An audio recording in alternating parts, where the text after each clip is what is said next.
Private investigators, have you ever had a client and realized midway through that they were the problem? I am a security officer with a private investigator certification, which allows me to take private investigator cases as long as they don't interfere with local police investigations. About 3 years ago, I was hired to work on a personal contract. The client was a sleazy snob, who was apparently stupidly rich.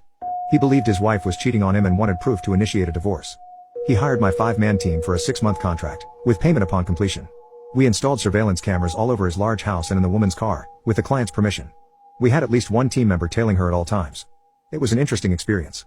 Day in and day out, we watched their lives unfold, and in this line of work, you either become detached or emotionally invested, like watching a soap opera. As we observed them, we quickly realized that the lady was a freaking saint. She volunteered at a soup kitchen and a children's hospital, and she actively participated in local church initiatives, among other good deeds. She was the perfect definition of what a good human should be. On the other hand, her husband was a despicable man. We caught him numerous times bringing women to his house, sometimes even multiple girls in a single day. And that was only what we recorded within the house. When we reached the 4-month mark, it was time to present all the evidence and provide a 3/4 report. We showed the client everything we had discovered in a 6-hour debrief with video and audio support. We demonstrated that his wife hadn't engaged in any wrongdoing, aside from a speeding ticket and a few instances of double parking. After the debrief, he looked dumbfounded and said, "So you didn't catch her cheating? What was the point of hiring you?"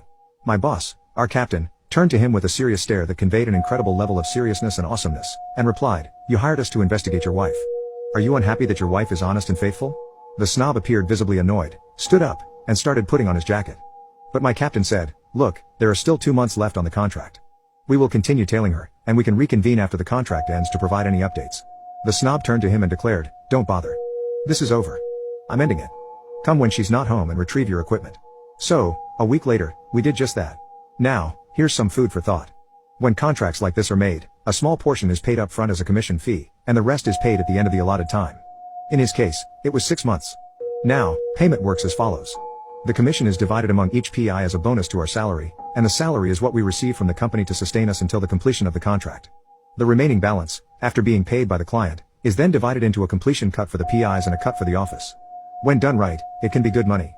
Fast forward to the next payday after the contract officially ended. My unit received a call from our office, summoning us for an emergency meeting regarding the last contract. We arrived and learned that the snob had withdrawn the funding and refused to pay us for our work.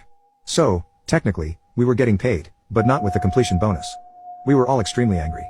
We went out for lunch and brainstormed ways to get even with that jerk. Then, we remembered all the footage we had of his misdeeds. Initially, we thought of blackmailing him, but that was beneath us. I thought about his wife, so I reached out to her. We arranged a meeting, and I explained everything to her.